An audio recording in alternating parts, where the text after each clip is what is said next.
Hello and welcome to Alfie the Lobster channel. Hello and welcome back to Alfie the Lobster, the channel that gives you everything lobster and more. Today's subject is top 6 robots. Of course, they're my top 6 robots because that's what the postmodern world's all about. If you disagree, you can write in the comments below. Anyway, the first robot I'd like to talk about is Robot B9, as in not benign, but B9 from the Lost in Space series, the television series that brought you scary stuff, and then not so much, because the first season was black and white, very serious, high special effects, and pretty good science fiction for its time.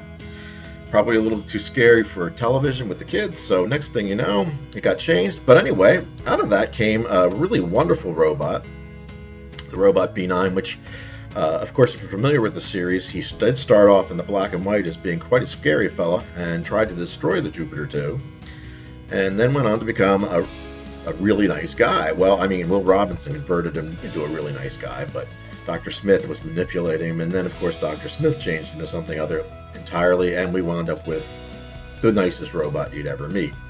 So he was my first introduction to robots that I can remember.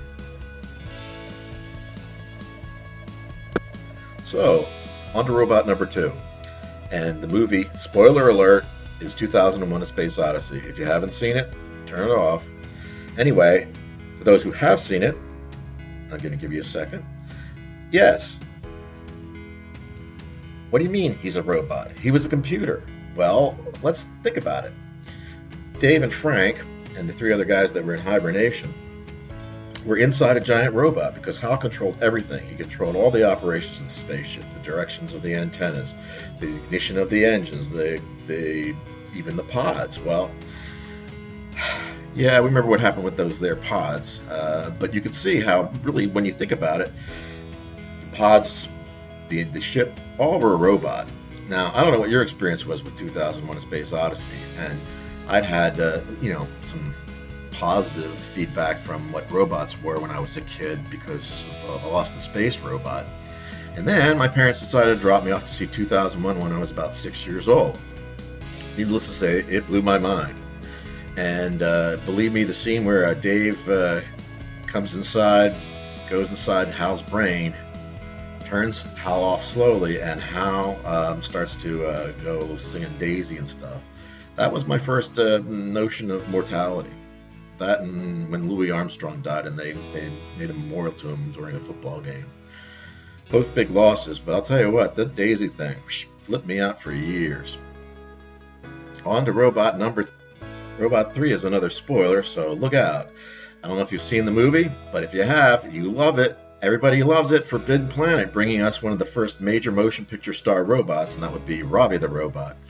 And of course, in the posters, they show him as all sorts of scary, because when this movie came out in the 1950s, that was the big thing, is scary monsters and scary robots, and science fiction was always associated with that. So next thing you know, you wind up with that poster. But he was very nice to Aunt Frances and in the movie, and actually took care of her and Walter Pigeon on the planet before our buddy showed up in the spaceship. And if you look in there, you can see that the captain of the spaceship, who Robbie is protecting at the moment, is Leslie Nielsen, who went on to Naked Gun fame.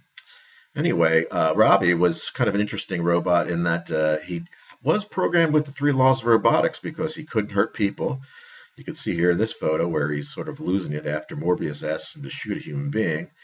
And but he goes on to pretty much be a cool and rockin' robot, and later on goes to have many other feature movies, and also wound up in Lost in Space. So he had quite a career ahead of him, and is one of the most beloved robots of all time. And that's why he's got to be number 3 in my top 6 robots. Staying with adorable robots, what kid in the 1950s and 60s didn't want to have a giant robot? In fact, I think when I was 2 or 3 years old, my parents bought me a robot that was as tall as I was, and his name Big Lou, and he could bend over and his eyes flashed. He was pretty doggone rocking. Well, here, years and years later, another movie, folks, so turn it off if you don't know it, Iron Giant. I think a great movie. One of the things that it does is it's nostalgic, but it actually does have a contemporary message Although I must admit it's still relating to the Cold War, and we have a whole different thing going on these days. But it gave you a sense of scale, very well animated, although it was really kind of a cheat because this was computer graphics that made it work. But it still had the feeling of hand drawn, and it had a feeling of the 50s, which was nice. And again, there was the Cold War thing where, everything's robots, machines, they're all weapons and the like. So in the end, it all turns out great because he winds up being kind of like super cool. And there's a moment where you get a little scared, but if you didn't cry at the end of this movie, or if you don't, you're not human. And we're talking about robots here. So anyway, that's the next robot on the list. Movie spoiler. Anyway, Metropolis, the classic movie from the 1920s, actually 2 years before the crash that brought down the economy in the Great Depression. This amazing movie came out with a feeling of the future that was pretty amazing. It talked about an interesting thing, the separation of the upper class from the lower class, and the lower class's lives basically running machines to make life perfect for the rich at the top one of my favorite scenes in the movie is where a man is attempting to continually move the arms of a giant clock-like device to the different points where lights shine around its face, and he eventually becomes exhausted. He's basically controlling the whole monster. Well, the people at the bottom there are comforted by this nice lady Maria, and she takes care of them and gives them some sort of hope. But the evil scientist creates one of the greatest robots on the wall, one of the earliest, and certainly one of the most stylish robots. And Dr. Rotwang, and that's his real name, he gets together takes Maria, sticks her into a chamber, and turns her into one of the most amazing robot images of all time. Interesting reference to the occult and evil.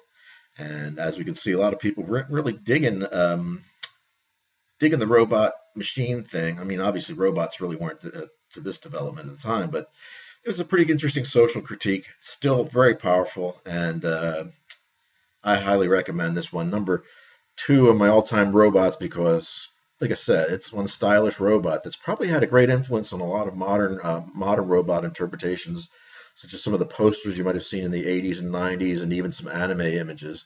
And even our little friend C3PO has something to owe to this particular well-crafted robot design. So that's number 2 on my list. And this whole thing's turning out like a bunch of eggs that I left in the refrigerator too long because I'm doing a lot of spoiling here. So Ex Machina. Why is Ex Machina number 1 on my list? Well, it's most current, and it certainly has to deal with a lot of stuff that's going on these days in our world as people wonder whether or not AI is going to take over the world and destroy us all. So it was a very timely movie. And you're probably aware of the basis of the movie. And again, spoilers, turn it off if you don't know the movie. Is she self-aware, like The Imitation Game, which is the movie about Alan Turing, who came up with the idea of computers eventually being able to get smart enough to rock and roll on their own. So this guy in the movie, his jerky guy, brings this dude in, and it's like, well, check it out, man. I got a robot. She looks pretty real. So do you think she can pass the Turing test? And he goes through this whole thing to the point where he actually finally figures out or wonders if he's a robot himself because he can't tell. I mean, she's that good. And of course, she does the usual thing, which she runs amok and does your old Skynet thing and winds up going out into the world after killing her creator. And who knows what she's going to do after that. The world wonders. So I kind of like this robot thing, not because of, I mean, obviously it's beautifully done. And she's got it's got a great aesthetic, and the movie's very well acted. I just think it has to be number 1, not for the sake of the fact that it's adorable or cute or interesting or aesthetic, so totally aesthetic pleasing. It's just the fact that it's so timely. Is this where we're at? I don't know. But something, I've read a ton of science fiction since I could read. And I've had my fair share of robots, seeing them doing nice things and doing bad things.